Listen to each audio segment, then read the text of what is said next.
You're listening to The Pete Shepard Show. That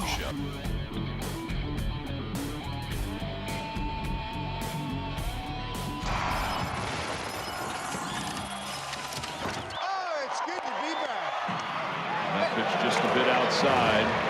That catcher's interference? That's a good question. After review, the call on the field is overturned. There is catcher's interference. Wow! The Phillies have won on a catcher's interference. So tag your bags. Baseball is amazing. And what a celebration.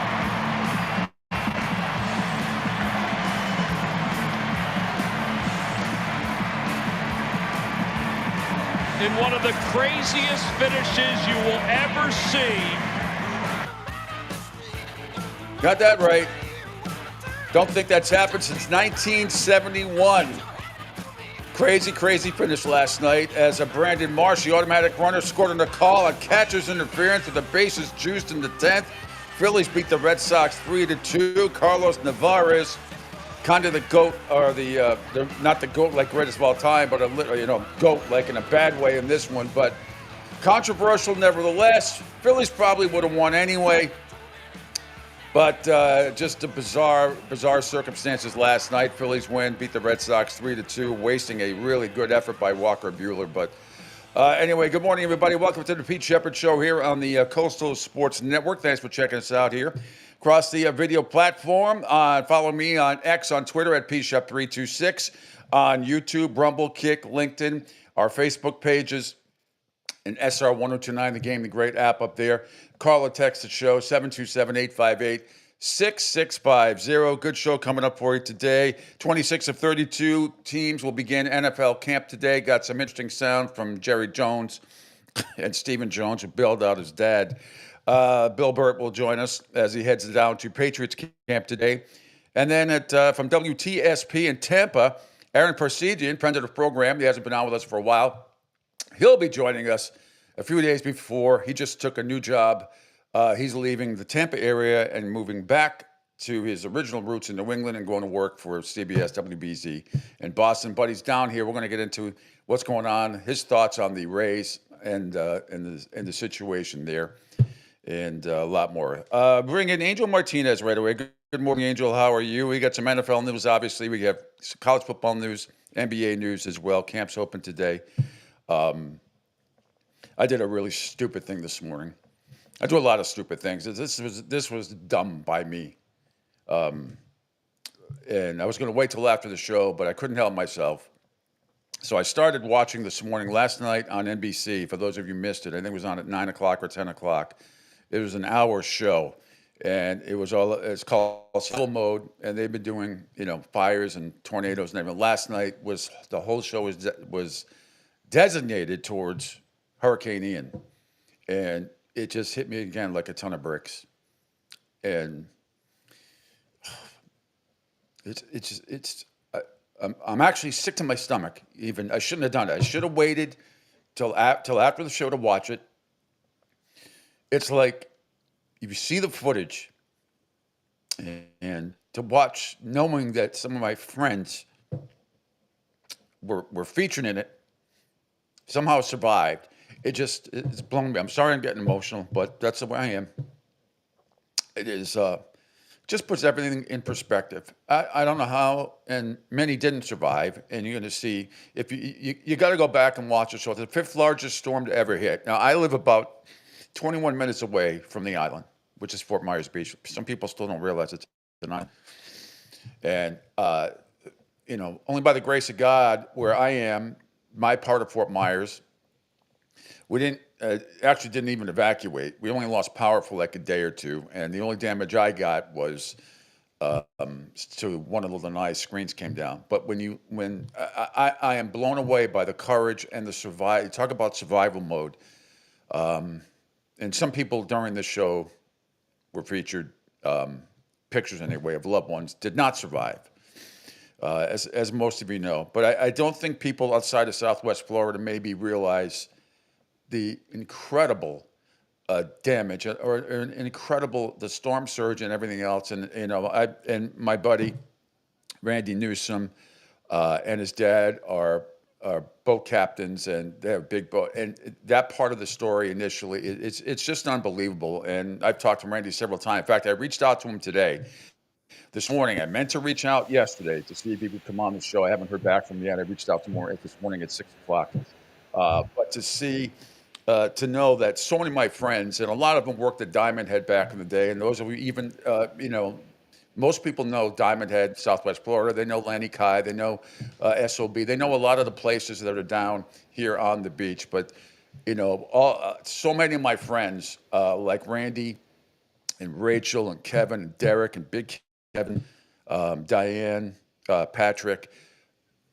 Thank God all of them survived, and many of them were put up in Diamond Head and you had to be like on the 5th floor because you weren't going to survive. And it's just, I sat there this morning. I watched the first half hour of it. I'm only halfway through, and it makes me sick to my stomach, and in some ways, and then proud in other ways, and incredible the bravery. They ought to make a movie about it.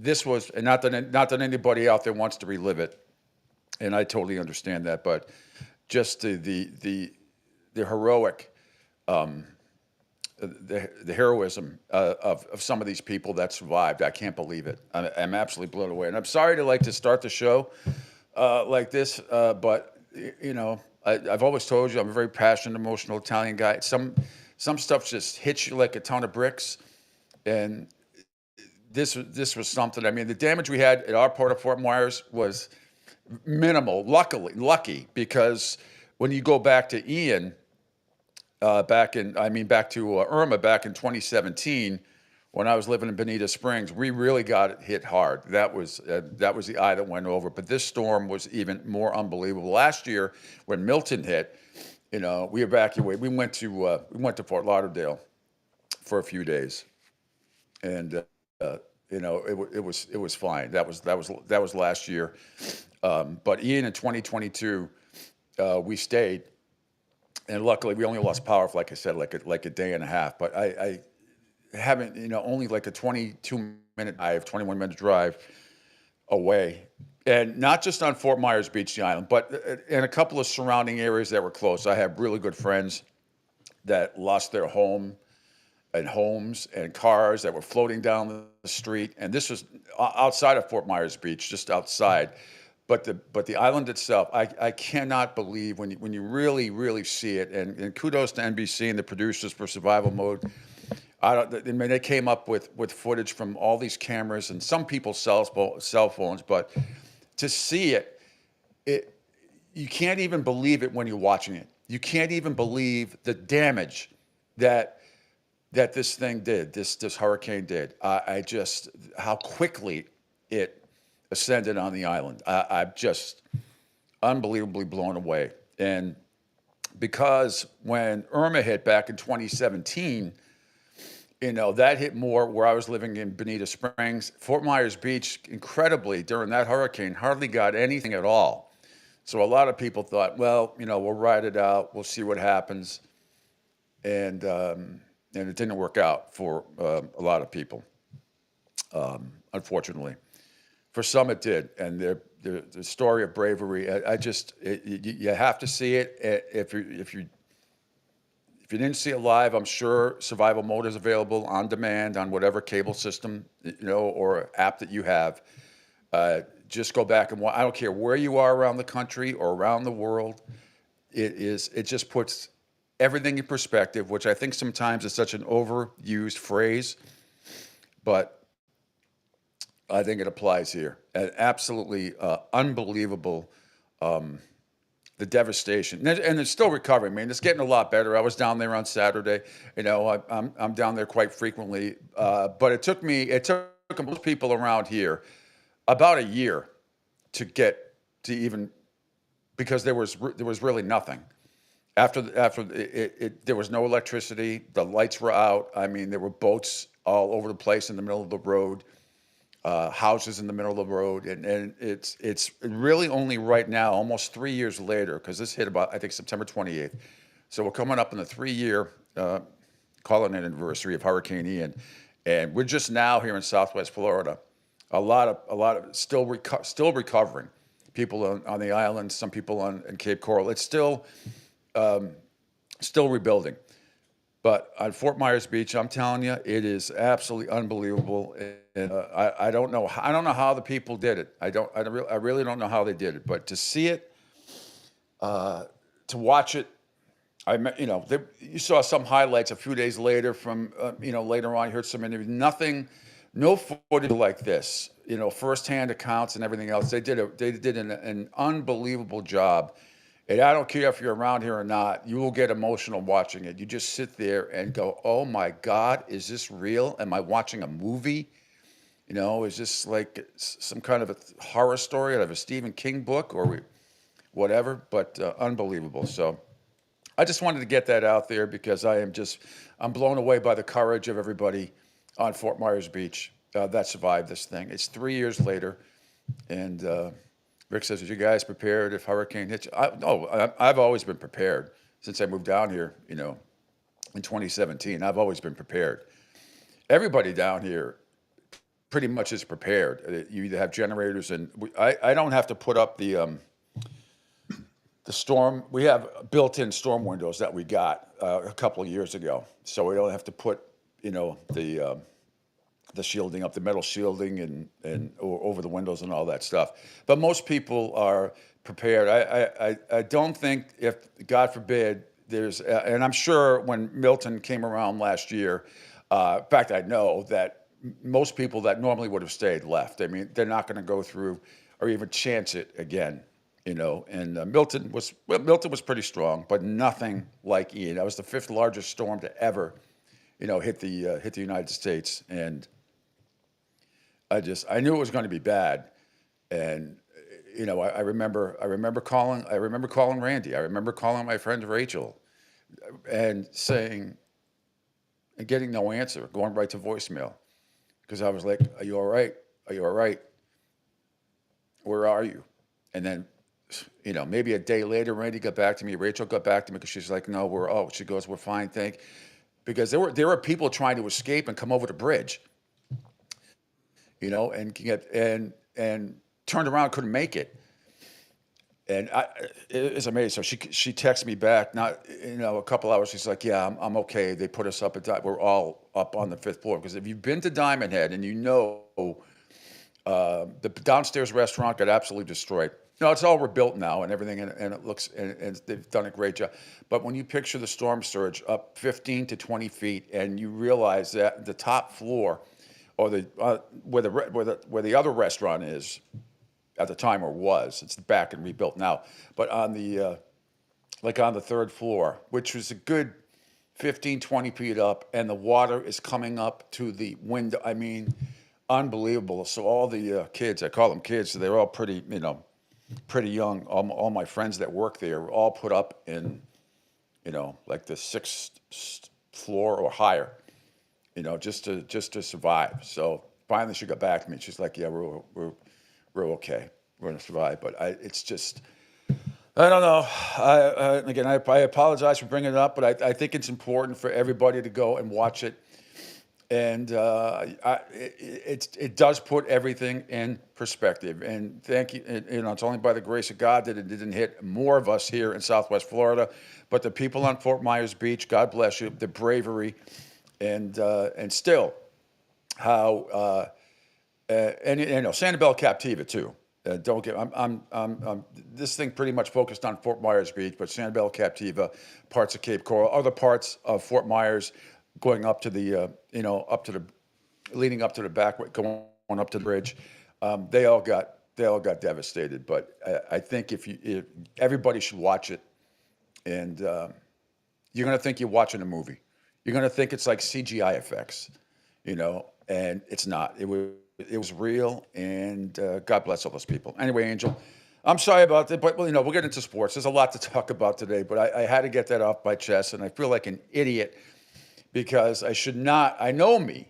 I know how emotional I was going to get. And I should have waited until after the show to watch it and then maybe discuss it tomorrow. Like I said, I have a call out to my friend, Randy Newsom.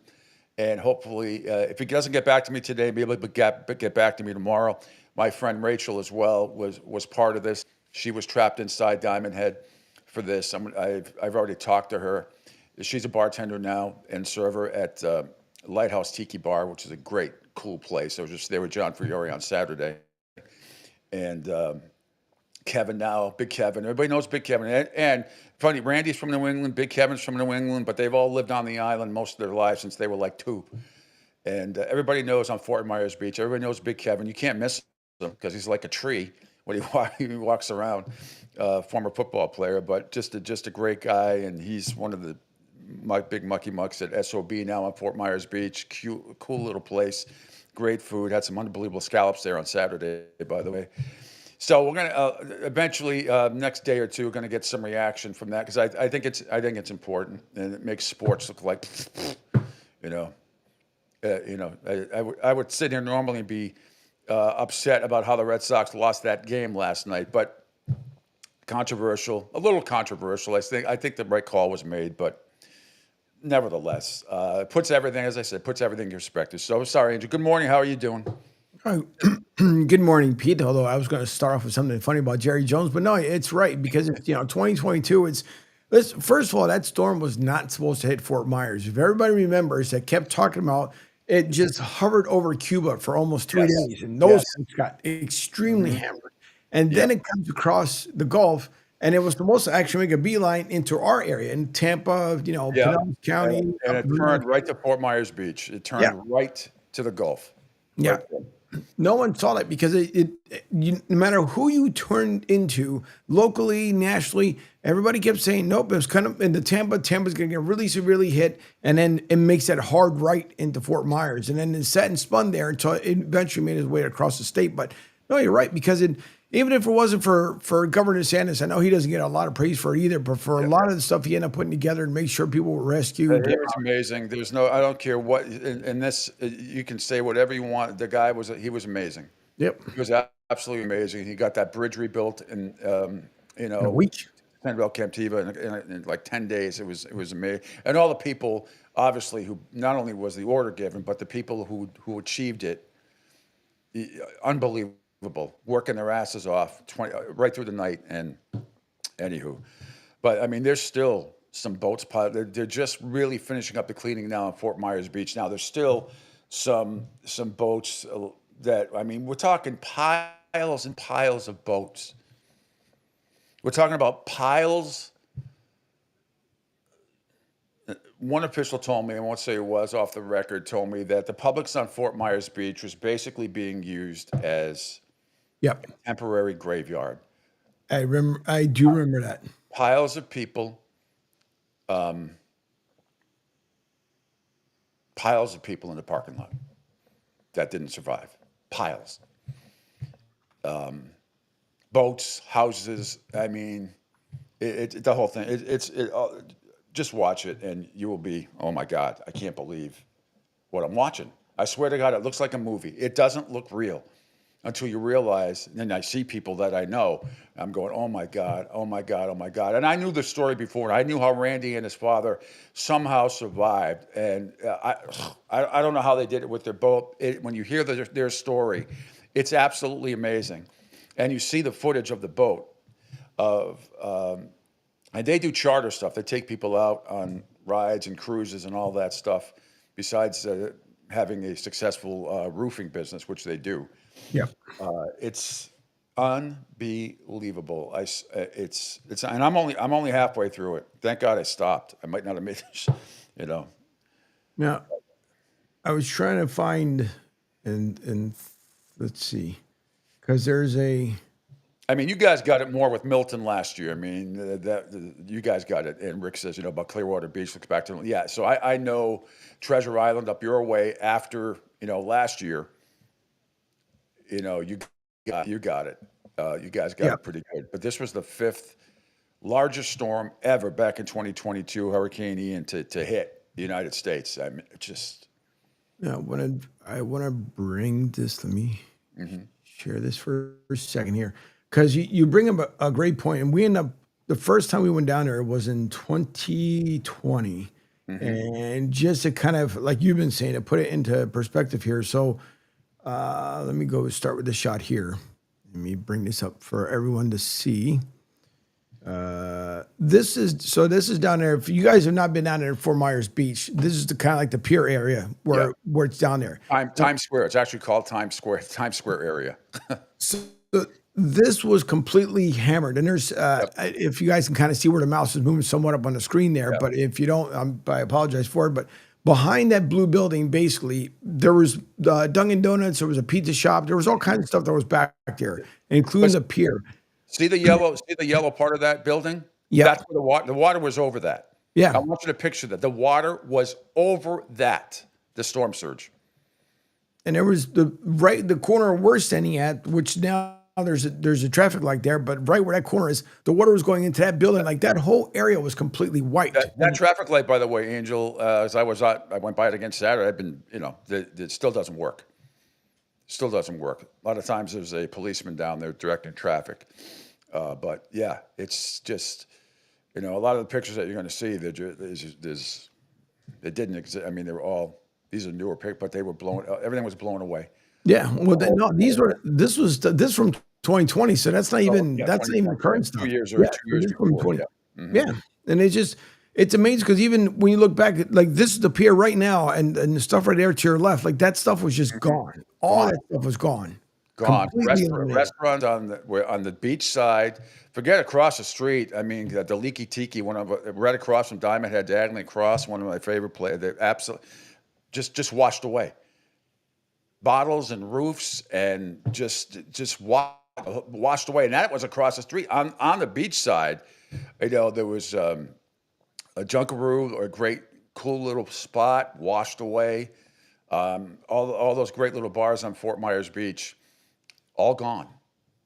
All gone. Some of them have been rebuilt, but I mean, just absolute devastation. It was unlike anything I'd ever seen in my life. I went through some tough storms in New England. The blizzard of '78 when I was 11 years old. That was probably the most devastating storm. But even that, that was more of an inconvenience. Power outages. Yes, there were some deaths in there. Yes, there was a lot of stranded cars. Yes, we had over 5.5 feet of snow in Rhode Island during that time. In a very, very short period of time. Yes, I had to walk with my father and my sister with a sled down to the grocery store to pick up about 2 miles to pick up groceries, and then walk back and avoid power lines. And even that, everything I went through in the blizzard of '78, and a lot of other people in New England, seems like child's play compared to this storm, to Hurricane Ian. Yeah, because the building to the left, that's a picture I wanted to find there. So the building to the left where DQ was and the pizza shop is that's gone. Mm-hmm. That's just a pad at this point. And the shops, like I'm really and I'm amazed how much they've been able to build back up. But yeah, that was all washed. So people who had jobs were, because you got to remember, a lot of folks lost a lot of jobs for a long period of time because it was just all wiped out and all that debris was just floating into Fort Myers, and kept even anywhere else. And that's another great point you just brought up. And the best part of living down here is the camaraderie, the community, all those great servers, bartenders, waitresses, waiters, all the other communities that survived, whether it be Fort Myers, Estero, Bonita, they all welcomed in as much as they could and gave jobs or had Fort Myers Beach nights for a lot of the people that worked on Fort Myers Beach, and proceeds were all donated to help them, and their families. And there was a lot of that went on. I was part of a couple that were absolutely phenomenal that went on almost on a daily basis. And every single sports bar or restaurant bar did something for a lot of these people that worked on the island. Amazing stuff. And also, people were giving up their shifts to some of these other people that used to work on this, so they could make some extra money as well. It was amazing. Yep, it really was. But anyhow, okay. So anyway, survival mode. Watch it on NBC, please. I beg you, and you will have a completely different perspective. This was not. I know a lot of you know this. I'm not talking now to the people of Southwest Florida. I'm talking to the people around the country and around the world. It looks like a movie when you put it on. You won't believe what you're seeing. And extraordinary courage by so many. And extraordinary courage by the ones who lost their lives too. Incredible, just to survive as long as they did. But it's we all know it was devastating. We never really got a full count of a body count. It was, I can tell you this, it was in the thousands. I can tell you that. I know that for a fact. A lot of that stuff was not brought up, was not talked about, but I did some poking around a couple of years ago and found out that it was, the body count was much worse than people realized. But anyway, it's being rebuilt. There's a lot of great places. Some of you have come down here and haven't been down here in 3 or 4 years, since then. You probably wouldn't believe, if you came today, you'd be like, wow, I saw it. But the damage, the cleanup has taken 3 years just to look semi-normal. 3 years afterwards, it'll be 3 years in September, to look semi-normal. And now, some of you would never even know it, because everything basically is open. Some places have been relocated. Some not on Fort Myers Beach, just off the beach. I mean, wherever people could, wherever these businesses could to get some, without debris, get a landing spot. So, but the good news is that they overcame, they persevered, and a lot of the people that I know, a lot of the people that I mentioned, have their all still working on Fort Myers Beach, and for now anyway, all is well. And hopefully, God forbid, we don't get anything ever like that ever again, because that was something that I don't ever want to see that damage again. I don't ever want to be a part of it. We were very lucky, as I said, where we are in Fort Myers, and I live 2 miles away from JetBlue, so we were very, very lucky. That time, we left last year from Milton, went to Fort Lauderdale. We had just gotten Luna as well. We had just gotten her, so we took her with us. But anyway, so that's it. And again, I'm going to try to get my buddy Randy on, and my friend Rachel as well, who they were right in the middle of this whole thing. And I'm sure it was. I don't know if you have. Last night at Fort Myers Beach, if you had watch parties, I'm sure a lot of my friends maybe got together in somebody's home and watched it. And I can't even only imagine how many boxes of Kleenex they must have gone through. I don't know if this is the type of thing, Angel, where you have a watch party. If anybody wants to, I'm sure many people don't want to see it, don't want to relive it. And I completely respect and understand that.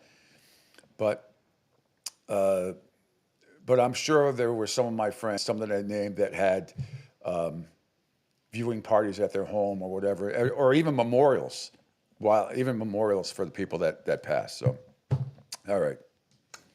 What time is it? 7:28? Gee. All right. Can't we get rid of this guy who wants us to, he wants to. They're just automatic bots, unfortunately. Yeah. You're going to get them every once in a while. You just get automatic bots. That's all right. Yeah. All right. Got a second. We'll take a quick break. When we come back, I promise you, we'll get right into sports. We'll get to an MLB rundown, some funny stuff from Jerry Jones, as Angel alluded to. Got some NBA news as well. Let me just punch this up real quick so I get the promotion right. Okay. Phil Castanetti, Sports World in Saugus, Mass. is New England's place to buy or sell the finest in sports memorabilia for over 35 years. Sports World has offered the finest in sports collectibles. They've also got a huge event coming up this Sunday. Sports World presents Bruins goaltender Jeremy Swayman at New England's premier Asian restaurant, the Kowloon, at 948 Broadway in Saugus, Massachusetts. There are going to be autographs, regular, premium, and inscription type. Phone orders are welcome, very limited. So get down there to the Kowloon, but also get down to Phil Castanetti Sports World, 184 Broadway in Saugus. Call 781-233-7222 for more information. Sports World in Saugus. Be there. All right. Quick, when we come back, I promise we get into the world of sports, starting with the Phillies' ridiculous win against the Red Sox last night. It's some NFL news and a whole lot more. Bill Burt will join us at 8:05. 26 of the 32 camps open up today in the NFL, including the Patriots and the Eagles. And then Aaron Parseghian, not Ara Parseghian, the coach of the late great coach of Notre Dame. But Aaron Parseghian of WTSP in Tampa going to join us at 8:30. All part of the Pete Shepard Show here on the Coastal Sports Network. Hi, folks. This is Gerard Moynihan of Moynihan Lumber, and I would like you to know that our company has been selling Anderson windows for over 60 years. See the complete line of Anderson windows at any of our 3 locations in North Reading, Beverly, or in Plastown, New Hampshire, or at MoynihanLumber.com. Hey everybody, it's Pete Shepard from the Coastal Sports Network. Want to tell you about my good friend Lou DiMuzio and his company. Lou is the president and founder of Ace Technology Advisors. They're big-time tech specialists. At ATA, they're able to craft, implement, and manage the best and most appropriate solution for your business. They leverage their industry-leading experience and their portfolio of technology partners to improve your best practices and infrastructure. So you can get a hold of them at 888-599-4223. That's 888-599-4223. Check them out on their webpage, www.acetechadvisors.com. That's www.acetechadvisors.com. Or you can email them sales@acetechadvisors.com. Check out my friend Lou DiMuzio and Ace Technology Advisors. Right now, our country feels divided, but there's a place where people are coming together. I gotta tell you, I was nervous to talk to someone so different than me. Me too, but I'm glad we are. Love Has No Labels and One Small Step are helping people with different political views, beliefs, and life experiences come together through conversation, and it feels good. Wow, your story is so... Interesting? Yeah.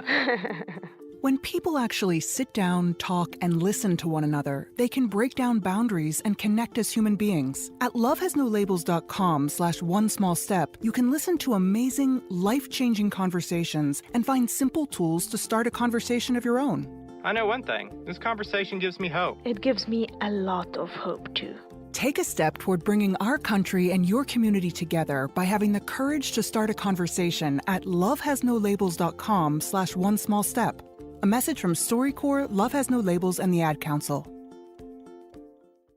People do some pretty cool things in their 40s and 50s. Why should saving for retirement be any different? I mean, they go back to college, learn new instruments, start skateboarding. Whoa! Okay, maybe that one's not for everybody, but saving for retirement is. With aceyourretirement.org, you can get on track with your retirement savings no matter your age. Just have a 3-minute chat with Avo, the friendly digital retirement coach from AARP. You'll get personalized recommendations based on your input that are easy to understand and work with your lifestyle. It's quick, easy, and free. Plus, it's sponsored by AARP, so you know they got your back. Woohoo! Gnarly move, Dad. Thanks, sweetie. So wherever you are in your retirement savings journey, head to aceyourretirement.org and start chatting with Avo today. That's aceyourretirement.org. A message from AARP and the Ad Council.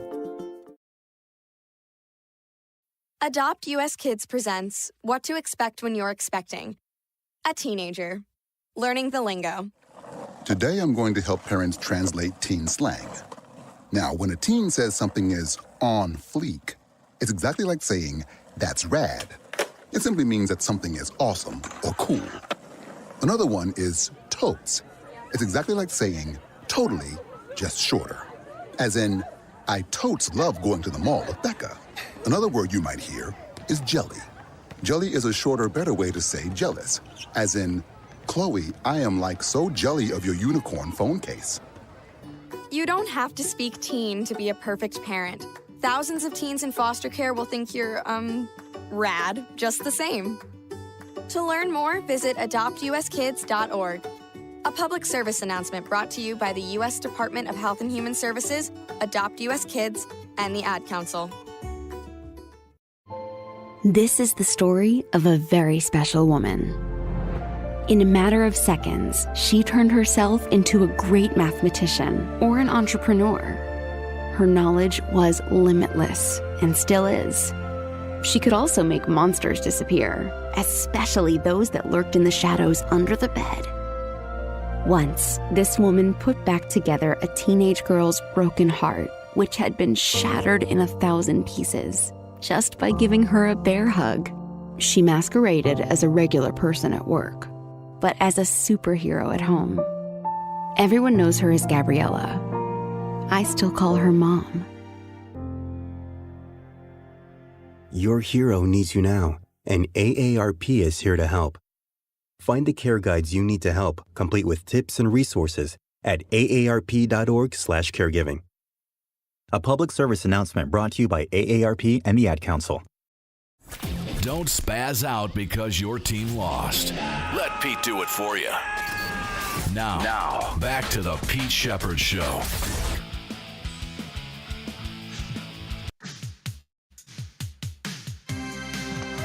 That pitch just a bit outside. That catcher's interference? That's a good question. After review, the call on the field is overturned. There is catcher's interference. Wow! The Phillies have wanted a catcher's interference. Tag your bags. Baseball is amazing. And what a celebration.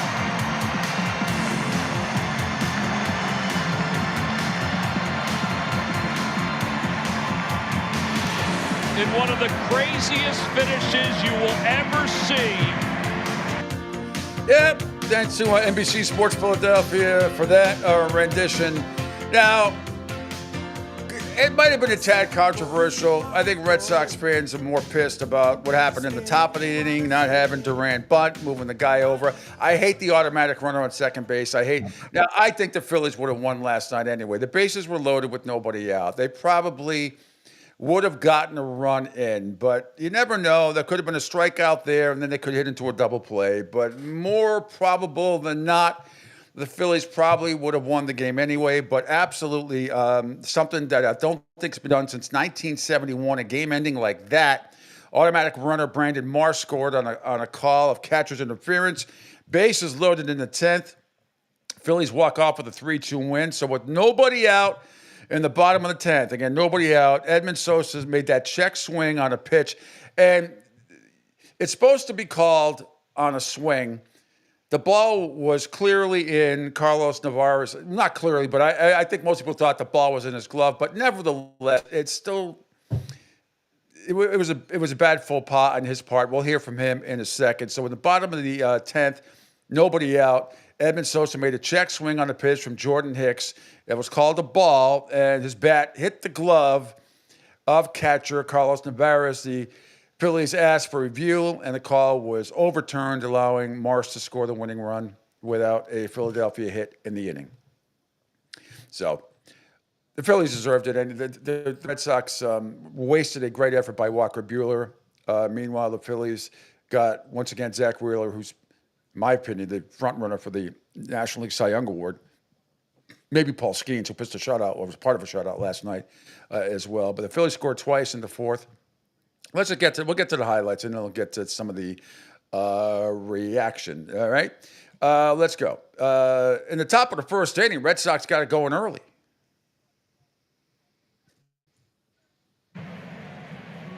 2-2.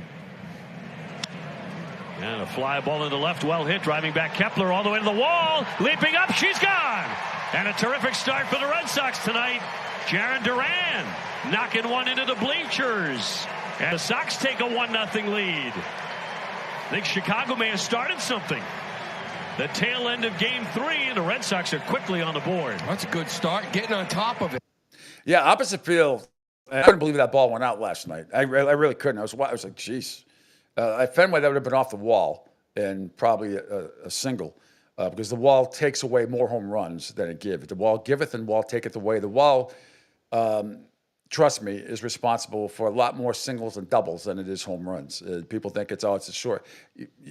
It's 37 feet high. I'm telling you, so many line drives that hit the wall would be out in most other stadiums, but not there. All right, so with 1-0 Red Sox, let's head to the bottom of the fourth inning. Base hits in his last 8 games. There's a line drive to left center field. That's a base hit. Harper's coming home. Castellanos on his way to second. Nope, he's going to put the brakes on. RBI single, and the Phillies have tied it up. Castellanos has a good bat, but just as a baseball fan, Angel, he grinds my gears a little bit because he's got a shitty arm. I don't think he's a very good outfielder at all.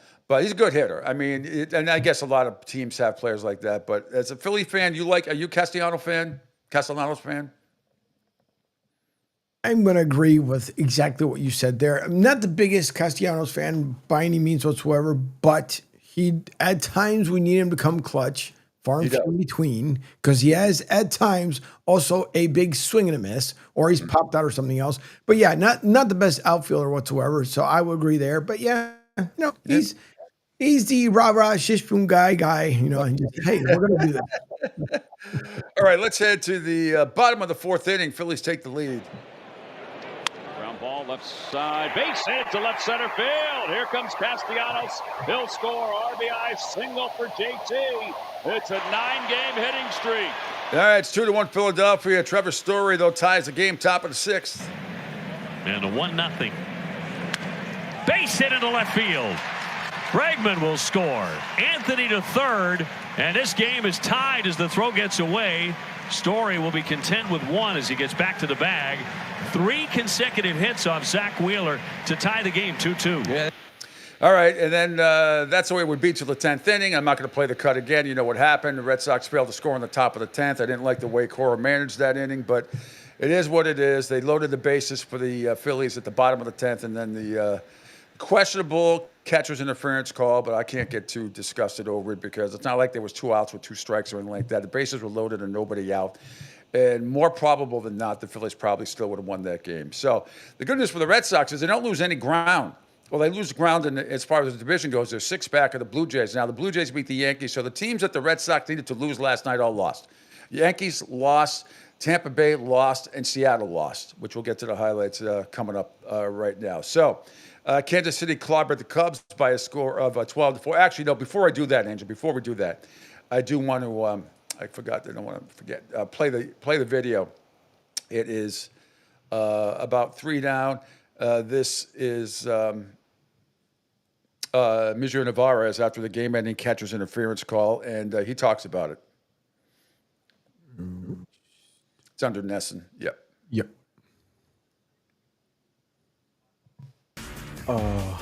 Was excited, of course, at the situation. Was trying to get closer, to was bases loaded, nobody out, so trying to gain every pitch as possible. I don't feel I was that close to a hitter. I think I was I don't know. I don't think he was pretend to swing there too either way. Everything went so quick, you know what I mean? Really tough that happened in that moment. That cost us the game, you know what I mean? But on my mind, I was trying to, I just saw the pitch kind of going away and trying to hold it to see if I got a strikeout there. So it's part of it, instincts. Every pitch close, you wanna rip it, you wanna get a strike there, to help your pitcher, to help the team, especially in that spot. But like I said, I don't think he wanted to swing there. If you see the video, it's late reaction for some reason. I don't feel like was that close either. But at the same time, you know what I mean? Happened. I take accountability on that one. Got to be better, and that cannot happen again. Do you think you mentioned it's kind of a late swing? Do you think it was a good slider, late swing? Do you think he was intending to? I don't think any hitter wants to, in his mind, especially in that spot, wants to do a catcher interferes. But I just think he saw the pitch. Maybe in his mind was foul it off at the last moment. And like I said, it was so late, bro. It was late. I had the ball, and then I feel the contact. So really weird. I don't know how to answer that one right now. Gotta see the video slowly again. But like I said, I take accountability on that one. That's good. That's enough, Angel. That's good. We get the point. Unfortunately, like I said, I can't get overly upset about it. I'm more upset about how the top of the inning was managed by the Red Sox, but bases loaded, nobody out. Probably Philly was going to win anyway. All right, Tampa Bay Rays ran into a wrecking machine that is the Chicago White Sox last night. The payoff pitch to Vargas. Driven down the left field line. Does it have enough carry? It is gone! Miguel Vargas with a 2-run shot here in this 5th inning, and the Sox get both of those runs back. It's an 8-2 ball Here in the fifth. Hot and muggy here in Tampa, but good weather for a snowman for the White Sox. An 8 spot. Come on. A lot of White Sox fans at Tampa last night, though, it seemed. Anyway, another corny line by a baseball broadcaster. Anyway, the final was Tampa Bay loses 8-3 to the White Sox. Cleveland doubled up Baltimore 10-5. Pittsburgh and Detroit in a great pitchers duel there. By the hitter, the umpire, and the catcher. To right, long run for McKinstry. Can't get there. Had him played too far off the line, and Reynolds will knock in 2. Pirates are up 3-0. It's got to really feel good for Reynolds to get that, not only the base hit, but the 2 RBIs. He got it at a big moment. 2 outs on the board.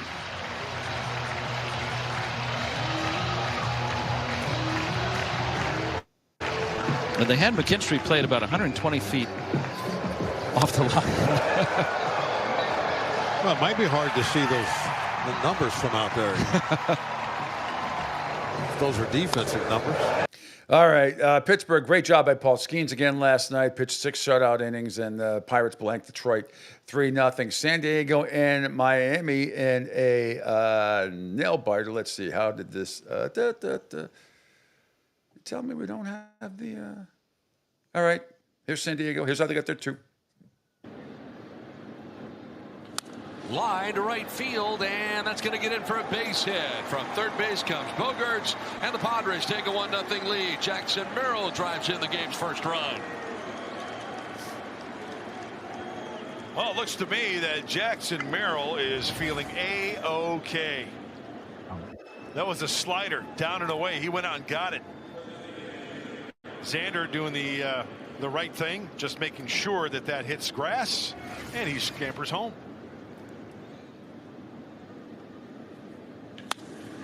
Fair ball down the left field line into the corner. Merrill racing around. We'll see if Lieber's going to send him. No. They stop him. He runs through the stop sign. Why not? And he's safe. Padres take a 2-0 lead. Ran right through the stop sign. Scores anyway.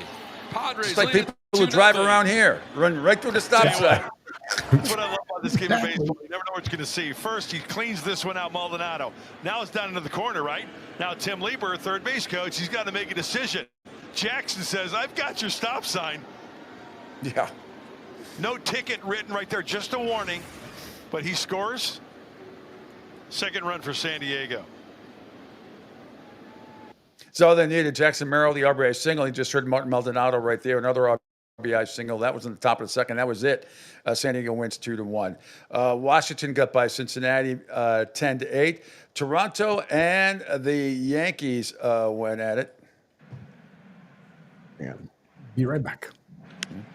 High fly ball, left field and deep. Going back, Snyder on the track, at the wall. See ya! A home run for Stanton. Yankees on the board. It's 1-0.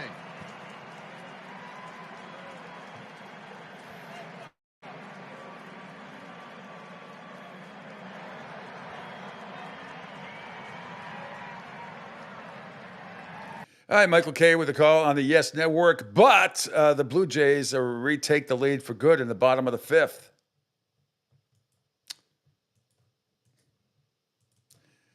I say the Blue Jays retake the lead in the bottom of the 5th. Hang on. Sometimes his laptop sticks. I don't know why it does that, but it does. Hang on. Stand by. Oh, come on. Unbelievable. Stand by. I promise. This little stupid glitch. What is going on here? I don't get it. Let me see. Why is that not coming up? Maybe because the cup wasn't loaded. All right. Anyway, Bo Bichette had a 2-run double in the bottom of the 5th. Toronto goes on and beat the Yankees 4-1. Mets and Los Angeles Angels went at it last night as well.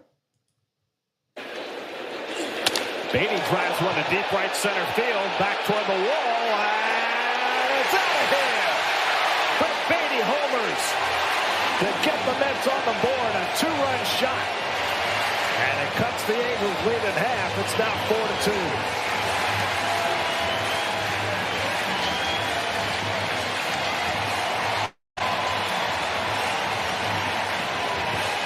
Keith, you said it. Reverse splits against Anderson. Left-handed back. All right, so yeah, it's 4-2 right there, Angels. Let's head to the bottom of the 7th inning. The infield stays back. 1-2 coming. And Soto hits a ground ball up the middle. Base hit. Acuna is in. Here comes Lindor. The game is tied. Juan Soto drives in a pair, and it's 5-5.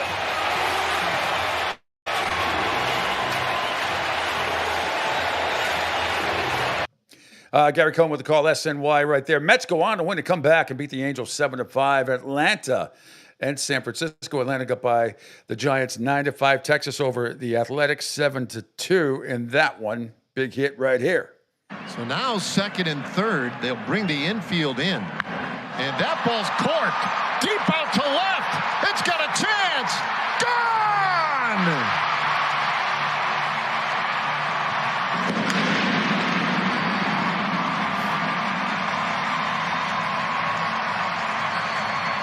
Michael Hellman's first hit as a Ranger. A 3-run homer. Thanks again to the Ranger Sports Network there. St. Louis over Colorado 6-2. Houston doubled up Arizona 6-3. Stadium. That ball hit high in the air, deep to left field. Forget about it. Bryce Matthews putting on a show in the desert. 2 home runs, 5 runs driven in. Keep looking down to Paris Chica for the home run side. Up 6-3. The Astros double up Arizona. Milwaukee blanks Seattle 6-0. Dodgers over Minnesota 5-2. All right, let's get to some NFL news. I have an audio and then a video cut of Jerry Jones, and I don't think it's the same cut, so I'm going to play the audio version first here of Jerry Jones. Cowboy owner Jerry Jones comments on Micah Parsons' contract, but mentions how many games he missed. Just because we signed him doesn't mean we're going to have him. He was hurt 6 games last year. Seriously. We've signed, I remember signing a player for the highest paid at the position in the league, and he got knocked out 2/3 of the year, Dak Prescott. So there's a lot of things you can think about when you, just as the player does, when you're thinking about committing and guaranteeing money. I want to say a little prayer against him. I don't get it. It's every time he opens his mouth, it's just gibberish. Get it. As Gordon Ramsay would say, he's lost the plot. He has lost the plot. And I think he lost the plot a long time ago. You can say that same thing about every player that's ever played in the National Football League. If you're worried, if you're sitting there worried about injury, then you're not doing your due diligence. That is just it's just silliness. It's ridiculous. Now I'm going to play the video, Angel, if we could. Scroll down, and it's right under the I believe it's right under the show. This is Jerry Jones asked why the team was proactive in extending Trayvon Diggs and Terrence Steele, but it's taken its time with others like CeeDee Lamb and Micah Parsons. Jerry Jones tries to answer, and Steven bails him out. Well, you kind of wait for it a little bit. You've done deals, though, early with Trayvon Diggs, with Terrence Steele before it was time for it. What's the difference between those situations and a situation like CeeDee Lamb and Micah Parsons? Frankly,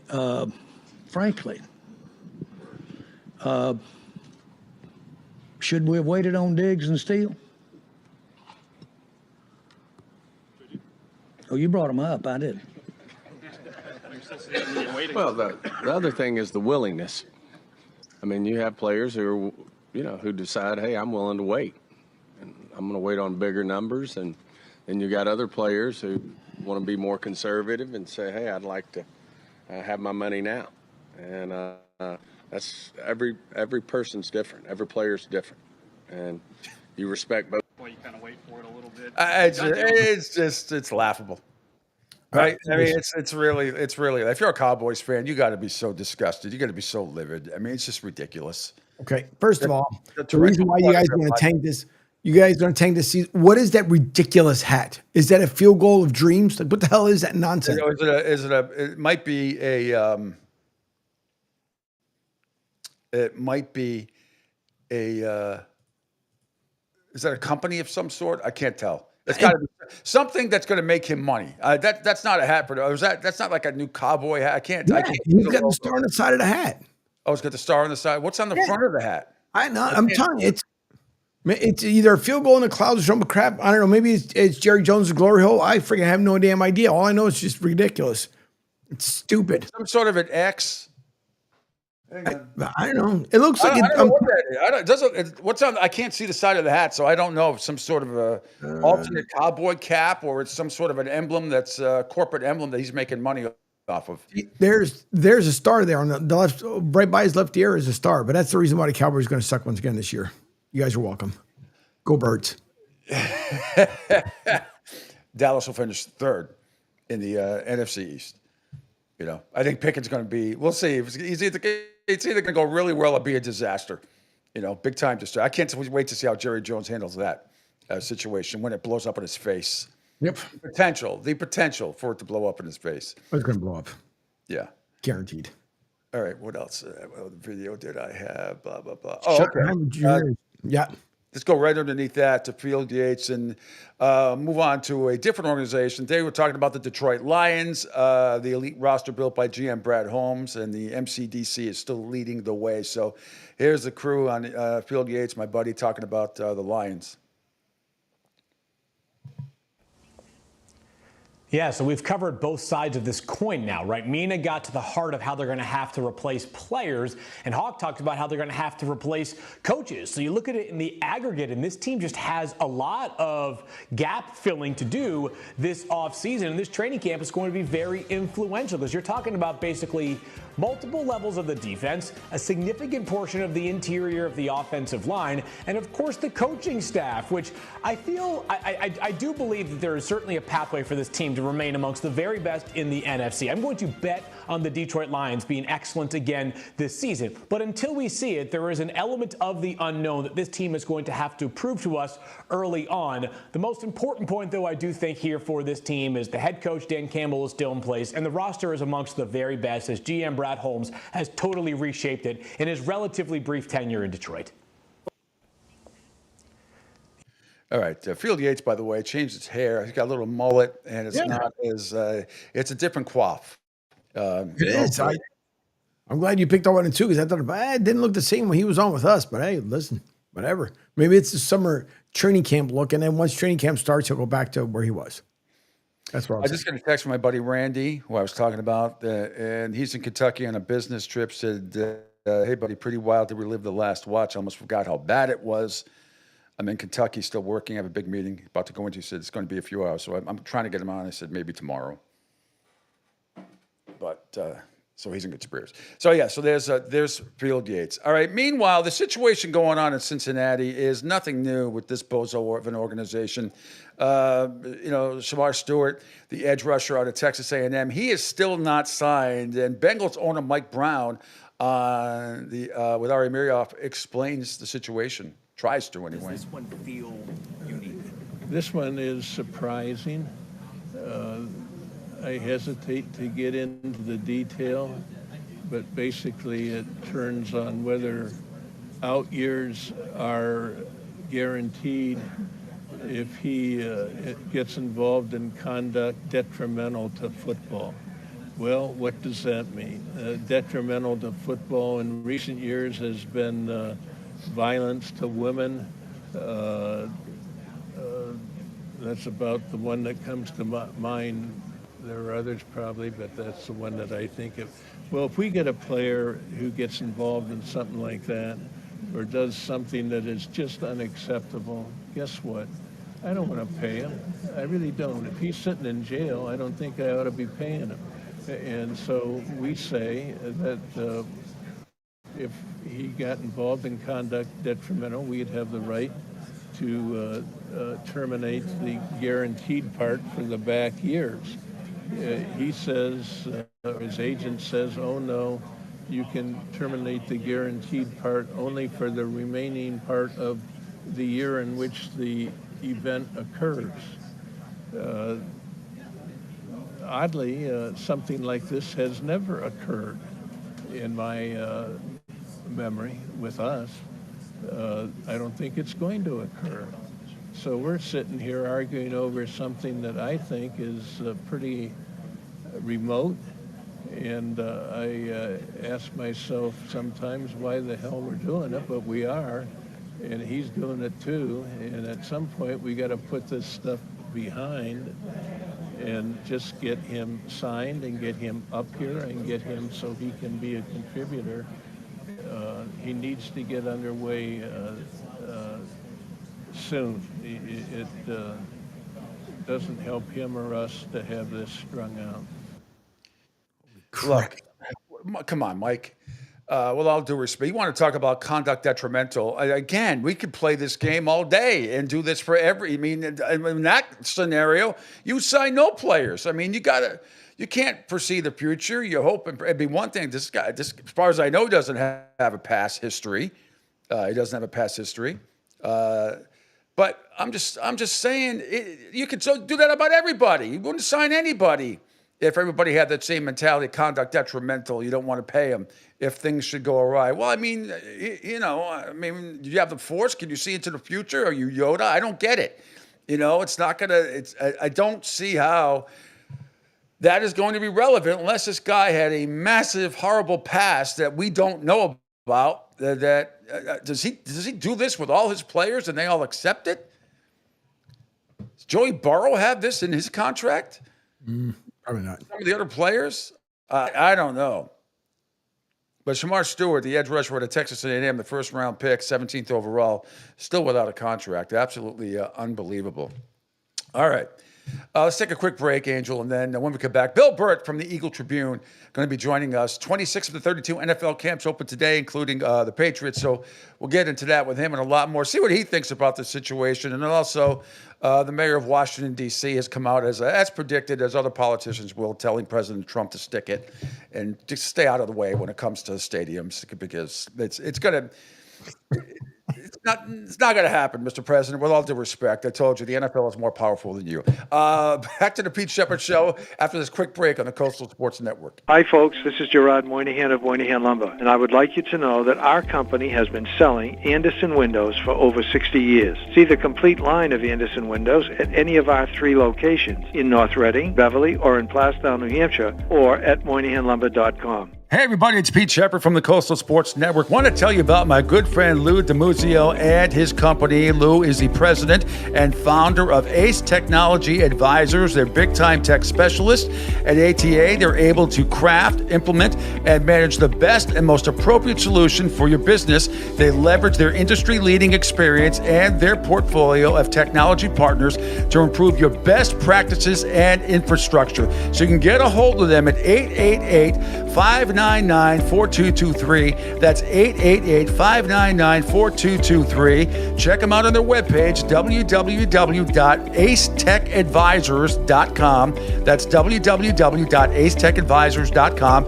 Or you can email them, sales@acetechadvisors.com. Check out my friend Lou DiMuzio and Ace Technology Advisors. Right now, our country feels divided, but there's a place where people are coming together. I gotta tell you, I was nervous to talk to someone so different than me. Me too, but I'm glad we are. Love Has No Labels and One Small Step are helping people with different political views, beliefs, and life experiences come together through conversation, and it feels good. Wow, your story is so... Interesting? Yeah. When people actually sit down, talk, and listen to one another, they can break down boundaries and connect as human beings. At lovehasnolabels.com/onesmallstep, you can listen to amazing, life-changing conversations and find simple tools to start a conversation of your own. I know one thing. This conversation gives me hope. It gives me a lot of hope, too. Take a step toward bringing our country and your community together by having the courage to start a conversation at lovehasnolabels.com/onesmallstep. A message from StoryCorps, Love Has No Labels, and the Ad Council. People do some pretty cool things in their 40s and 50s. Why should saving for retirement be any different? I mean, they go back to college, learn new instruments, start skateboarding. Whoa! Okay, maybe that one's not for everybody, but saving for retirement is. With aceyourretirement.org, you can get on track with your retirement savings no matter your age. Just have a 3-minute chat with Avo, the friendly digital retirement coach from AARP. You'll get personalized recommendations based on your input that are easy to understand and work with your lifestyle. It's quick, easy, and free. Plus, it's sponsored by AARP, so you know they got your back. Gnarly move, Dad. Thanks, sweetie. So wherever you are in your retirement savings journey, head to aceyourretirement.org and start chatting with Avo today. That's aceyourretirement.org. A message from AARP and the Ad Council. Adopt US Kids presents What to Expect When You're Expecting. A teenager. Learning the lingo. Today I'm going to help parents translate teen slang. Now, when a teen says something is on fleek, it's exactly like saying, that's rad. It simply means that something is awesome or cool. Another one is totes. It's exactly like saying, totally, just shorter. As in, I totes love going to the mall with Becca. Another word you might hear is jelly. Jelly is a shorter, better way to say jealous. As in, Chloe, I am like so jelly of your unicorn phone case. You don't have to speak teen to be a perfect parent. Thousands of teens in foster care will think you're, rad, just the same. To learn more, visit adoptuskids.org. A public service announcement brought to you by the U.S. Department of Health and Human Services, Adopt U.S. Kids, and the Ad Council. This is the story of a very special woman. In a matter of seconds, she turned herself into a great mathematician or an entrepreneur. Her knowledge was limitless and still is. She could also make monsters disappear, especially those that lurked in the shadows under the bed. Once, this woman put back together a teenage girl's broken heart, which had been shattered in 1,000 pieces, just by giving her a bear hug. She masqueraded as a regular person at work, but as a superhero at home. Everyone knows her as Gabriella. I still call her Mom. Your hero needs you now, and AARP is here to help. Find the care guides you need to help, complete with tips and resources at aarp.org/caregiving. A public service announcement brought to you by AARP and the Ad Council.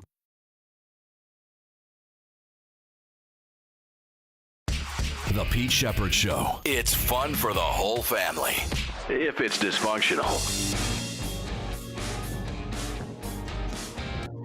Welcome back. Here it's the Pete Shepard Show on the Coastal Sports Network. It is hour 2. Thanks for checking us out across the video platform. Follow me on X or Twitter at PShep326, on YouTube, on CSN Florida, Rumble, Kick, LinkedIn, our great app, SR1029 The Game, SR1029TheGame.com. It is a terrific Tuesday here, July 22nd. I am in Fort Myers, Florida. The Angels in Tampa, Florida.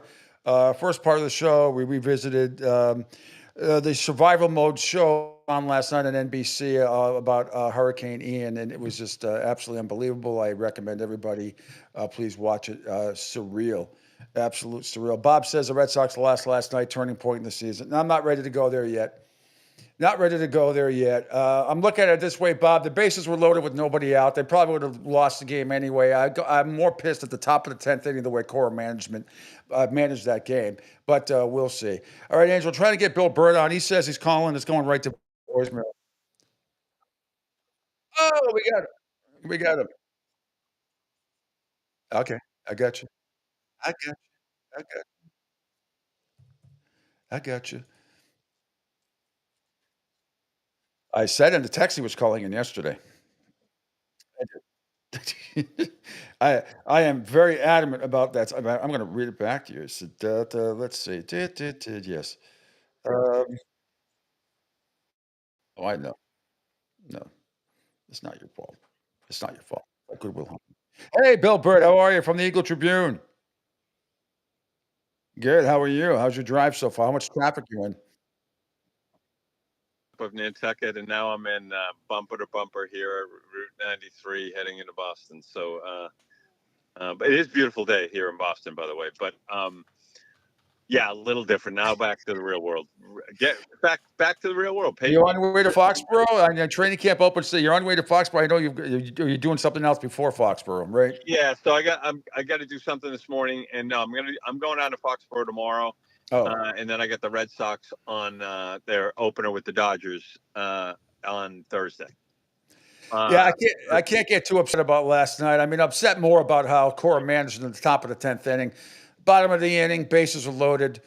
They probably would have lost the game anyway, more than with nobody out. They probably would have lost, but it was frustrating. Putting Chapman in. I don't know. It was one of those head scratching management games sometimes by Cora, and or maybe it's just and something that hasn't happened since 1971, losing on a play like that. It probably was. It's so close. I can't get overly upset about that call because it was bases loaded and nobody out. But how'd you feel about it? Really weird that it ends a check swing. It wasn't even a swing. Exactly. So like I don't even know if you don't consider it's like the check swings don't count if it doesn't go past. So I don't know. It was sort of weird. He did hit the glove. But I was the most disappointing the disappointing part was now I don't have a problem with him bringing Chapman in the eighth, going against their iron there 1, 2, 3, and he got him. And Chapman is a stud. Chapman right now. You heard Dave O'Brien say it last night. I think he's the best. This is really the best numbers he's ever had in his career this year at age 37. The tough part is, let's go to the ninth, to the 10th inning. Duran's got to make contact and get him over. You got a bunt. You got a bunt. You got to bunt.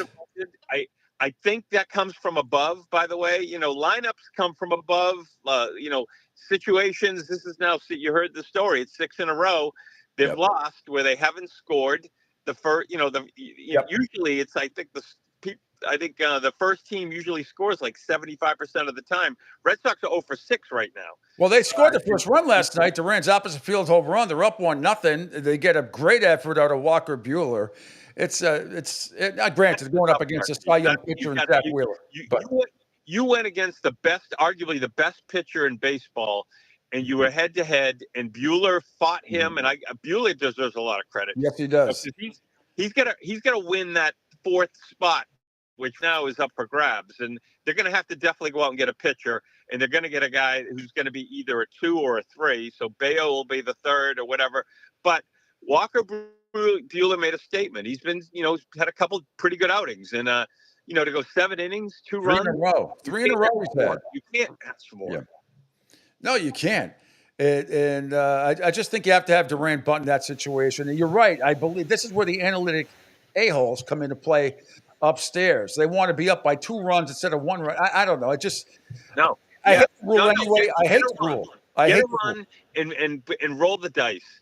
Yeah. And very disappointing. The relief appearance there was pathetic as well. Yeah. I mean, that was it was a gift walk, cheap hit. I don't know. That was very disappointing. And this isn't, in my opinion, a transcending win or loss. It was a wasted opportunity. And you had a chance to in my opinion, they got to win at least one game here, at least one game. The Dodgers are reeling. Maybe you get 2 from the Dodgers. You get 2 or 3 of your best pitchers going against the Dodgers. But if they ever could have stolen last night's game, my guy, I'm a big Richard Fitz guy. He's a 5-inning, 6-inning, 2-run guy as well. And then you get Giolito. Phillies they're a World Series team. They're a real legit team. They're loaded in the bullpen. Their starting staff's great, and their lineup is one of the best in baseball, and they got one of the best records in baseball. So this was an opportunity. They don't happen often, and you didn't come through. That's, in my opinion, the worst part of it. The only silver lining to the cloud is that, besides the Yankees lost, the Rays lost, Seattle lost. So they didn't lose any ground that way. They did lose a game. They're 6 games back of the Blue Jays, but they didn't lose ground against the Yankees for the second wild card. And they're right there, still with the second wild card spot with Seattle. Tampa Bay they still have a game and a half up on them. So that's the only silver lining. But tonight they go against another good pitcher, Sanchez, who would have been an all-star, should have been an all-star. Yep. But didn't want to. He wasn't going to pitch anyway. I know he didn't want to pitch. He's 8-2 with a 2.5 ERA. Like you said, Fitz goes today. Right. See if we can get the bats going. But it's going to be another. We said it until August 13th. This is a brutal stretch. It's the and they've showed a lot. Listen, this is they played well last night. That was a good baseball game. Let's be honest. It was a very good baseball game against a very good team. And was there?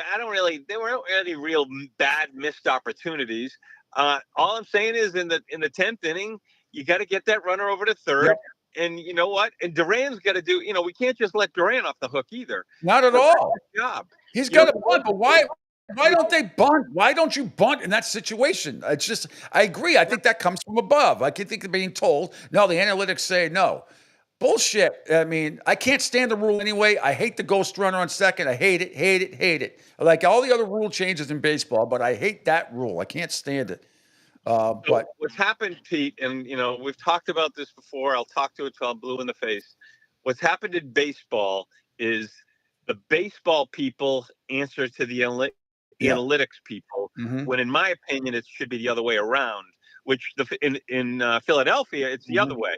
The analytics people answer to the baseball people, and there's only a few franchises in baseball. The Giants are another. The Yankees are analytics first. The Red Sox analytics first.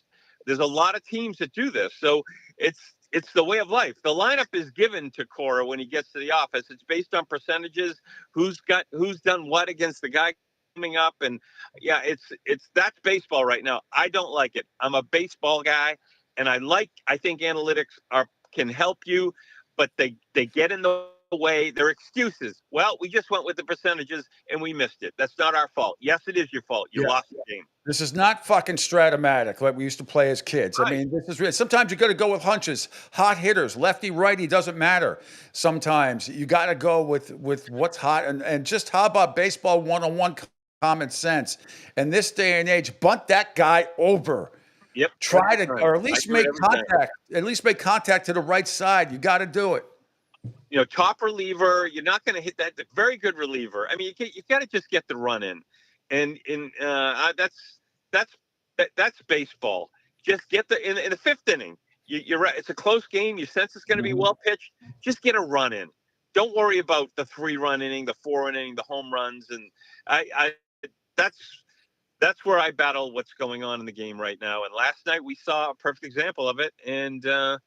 And look, they wanted to, again, it was different. Phil was leading. No, it was tied up, and they had the advantage. They had the man on second, so they were bunting him over. They tried to bunt him over, but he couldn't get the ball over the plate, which was a whole separate issue. So they didn't perform there in the 10th inning, which was as much, in my opinion, as bad as anything to blame. Strictly analytics.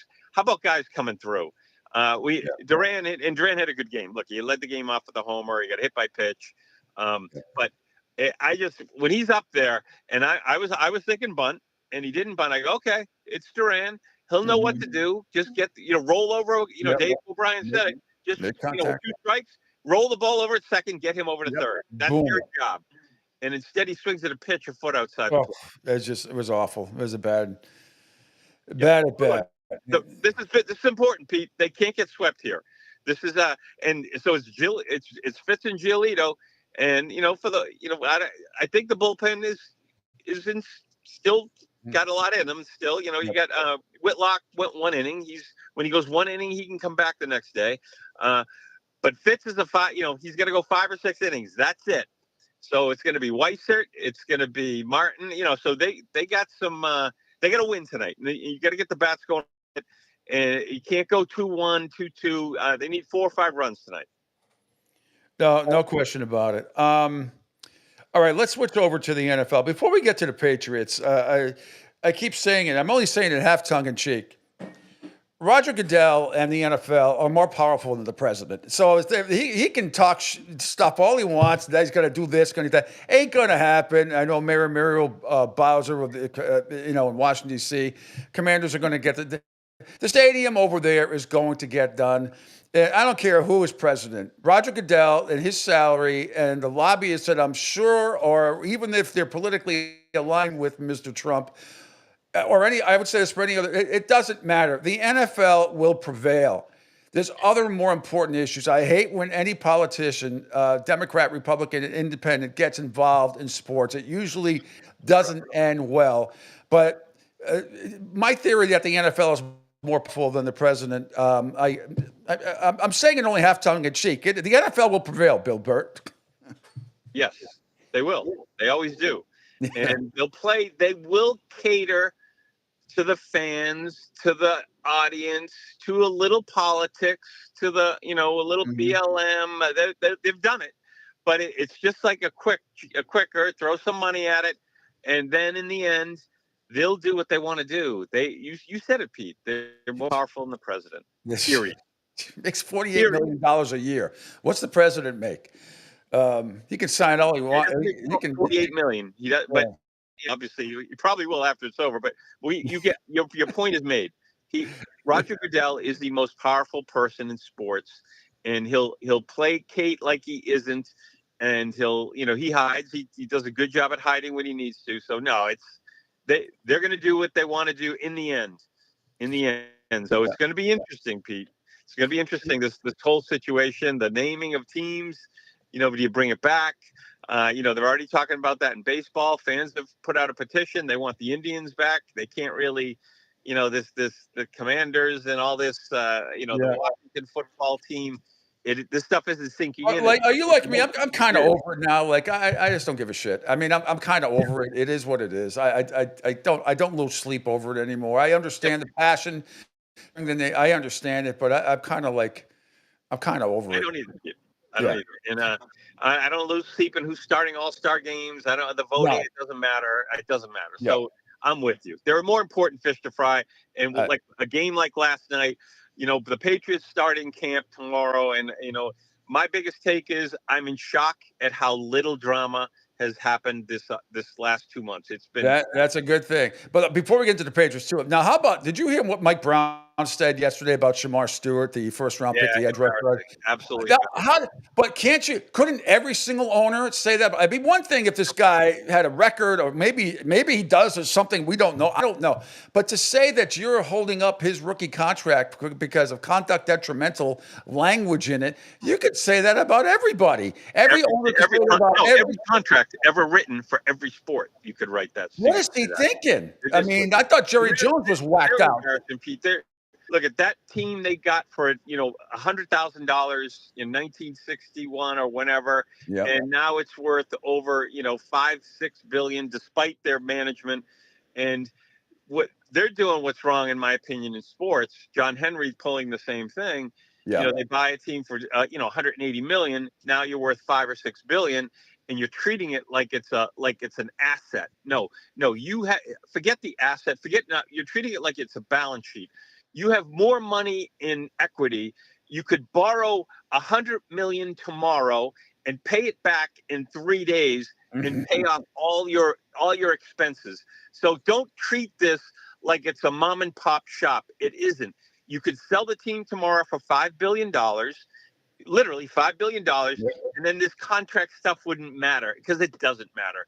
And I that's another issue. It's analytics and it's equity. Old teams, franchises like the Patriots are one as well.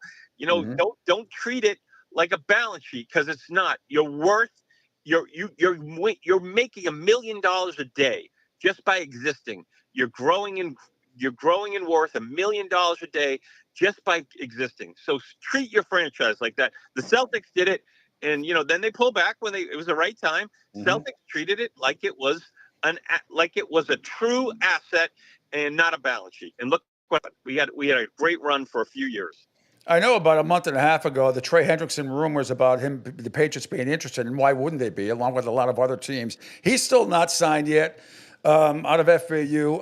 Is there any chance the Patriots could still possibly steal him away in some sort of a deal?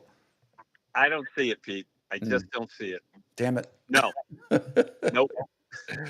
Just checking, because it was out there, but they seem to be. I mean, obviously they're going to be interested. It seemed to have a little bit of smoke there about a month ago, but I guess it's. And I still don't know if he's going to. I don't know if he's going to end up at training. What a mess. It's a complete mess, Pete. It's a complete mess. No, I don't see it happening. I wish it did. It's not. All right, so Patriots kids. So it starts tomorrow. Besides watching, Will Campbell, which I think is going to be huge, or any left tackle, especially him, Travion Henderson. Is there any one player, or what are you looking for heading into camp? Any one or two things you're looking for?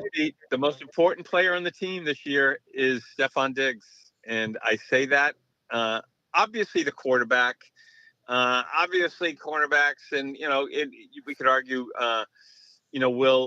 Will at left tackle, but I'm going to say this guy has a chance because what he does is the pecking order is very important, and they had a bunch of number 4 wide receivers last year. Now you got a 1, you got a 2, and then you got a bunch of maybe a bunch of 3s, and he sets the tone. If he's a pro, and I think he's going to be, I hope he is. And look, his track record isn't great. He's popped around. In my opinion, Josh Allen's the greatest quarterback in the world, and the fact you couldn't get along with him is telling. Okay, that's fast. He's coming to a situation, and I think he understands. And he had his little incident on the boat there.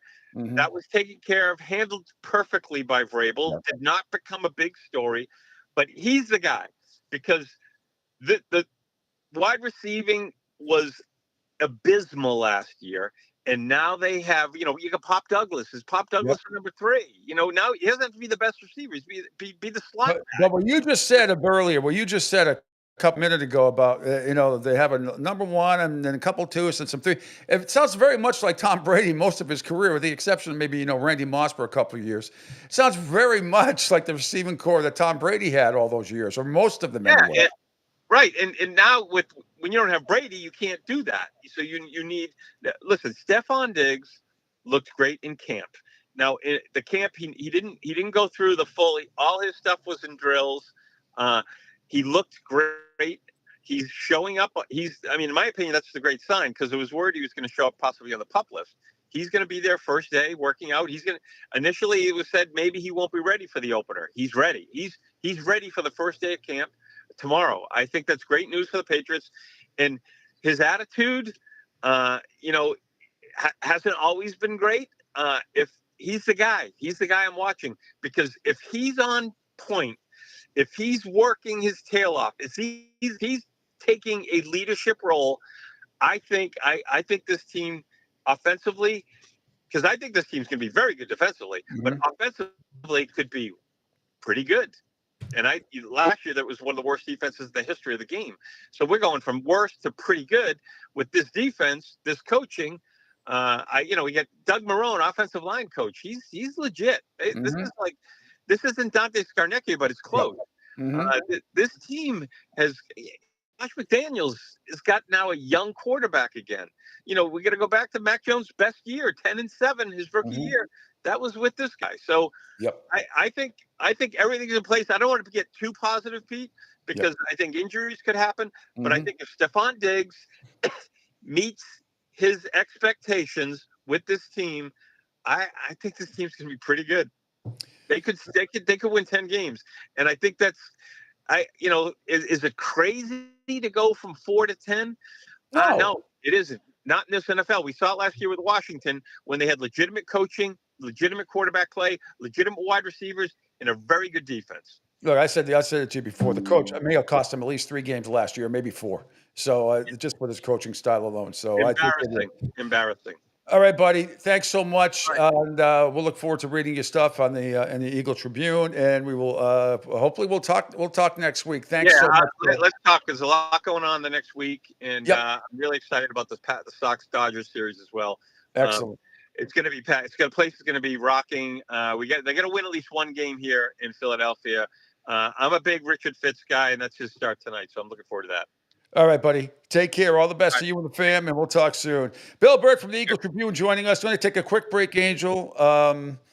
Aaron Parseghian is going to join us from WTSP in Tampa, coming up next here on the Pete Shepherd Show on the Coastal Sport Network. Hi, folks. This is Gerard Moynihan of Moynihan Lumber, and I would like you to know that our company has been selling Andersen windows for over 60 years. See the complete line of Andersen windows at any of our 3 locations in North Reading, Beverly, or in Plastown, New Hampshire, or at MoynihanLumber.com. Hey everybody, it's Pete Shepard from the Coastal Sports Network. Want to tell you about my good friend Lou DiMuzio and his company. Lou is the president and founder of Ace Technology Advisors. They're big-time tech specialists. At ATA, they're able to craft, implement, and manage the best and most appropriate solution for your business. They leverage their industry-leading experience and their portfolio of technology partners to improve your best practices and infrastructure. So you can get a hold of them at 888-599-4223. That's 888-599-4223. Check them out on their webpage, www.acetechadvisors.com. That's www.acetechadvisors.com. Or you can email them sales@acetechadvisors.com. Check out my friend Lou DiMuzio and Ace Technology Advisors. Right now, our country feels divided, but there's a place where people are coming together. I gotta tell you, I was nervous to talk to someone so different than me. Me too, but I'm glad we are. Love Has No Labels and One Small Step are helping people with different political views, beliefs, and life experiences come together through conversation, and it feels good. Wow, your story is so... Interesting? Yeah. When people actually sit down, talk, and listen to one another, they can break down boundaries and connect as human beings. At lovehasnolabels.com/onesmallstep, you can listen to amazing, life-changing conversations and find simple tools to start a conversation of your own. I know one thing. This conversation gives me hope. It gives me a lot of hope, too. Take a step toward bringing our country and your community together by having the courage to start a conversation at lovehasnolabels.com/onesmallstep. A message from StoryCorps, Love Has No Labels, and the Ad Council. People do some pretty cool things in their 40s and 50s. Why should saving for retirement be any different? I mean, they go back to college, learn new instruments, start skateboarding. Whoa! Okay, maybe that one's not for everybody, but saving for retirement is. With aceyourretirement.org, you can get on track with your retirement savings no matter your age. Just have a 3-minute chat with Avo, the friendly digital retirement coach from AARP. You'll get personalized recommendations based on your input that are easy to understand and work with your lifestyle. It's quick, easy, and free. Plus, it's sponsored by AARP, so you know they got your back. Woohoo! Gnarly move, Dad. Thanks, sweetie. So wherever you are in your retirement savings journey, head to aceyourretirement.org and start chatting with Avo today. That's aceyourretirement.org. A message from AARP and the Ad Council. Adopt US Kids presents What to Expect When You're Expecting. A teenager. Learning the lingo. Today I'm going to help parents translate teen slang. Now, when a teen says something is on fleek, it's exactly like saying, that's rad. It simply means that something is awesome or cool. Another one is totes. It's exactly like saying, totally, just shorter. As in, I totes love going to the mall with Becca. Another word you might hear is jelly. Jelly is a shorter, better way to say jealous. As in, Chloe, I am like so jelly of your unicorn phone case. You don't have to speak teen to be a perfect parent. Thousands of teens in foster care will think you're, rad just the same. To learn more, visit adoptuskids.org. A public service announcement brought to you by the U.S. Department of Health and Human Services, Adopt U.S. Kids, and the Ad Council. This is the story of a very special woman. In a matter of seconds, she turned herself into a great mathematician or an entrepreneur. Her knowledge was limitless and still is. She could also make monsters disappear, especially those that lurked in the shadows under the bed. Once, this woman put back together a teenage girl's broken heart, which had been shattered in 1,000 pieces, just by giving her a bear hug. She masqueraded as a regular person at work, but as a superhero at home. Everyone knows her as Gabriella. I still call her Mom. Your hero needs you now, and AARP is here to help. Find the care guides you need to help, complete with tips and resources at aarp.org/caregiving. A public service announcement brought to you by AARP and the Ad Council. Don't spaz out because your team lost. Let Pete do it for you. Now, back to the Pete Shepherd Show. The payoff pitch to Vargas. Drill down the left line. Doesn't have enough carry. It is gone. Miguel Vargas with a 2-run shot here in this 5th inning, and the Sox get both of those runs back. It's an 8-2 ball game here in the 5th.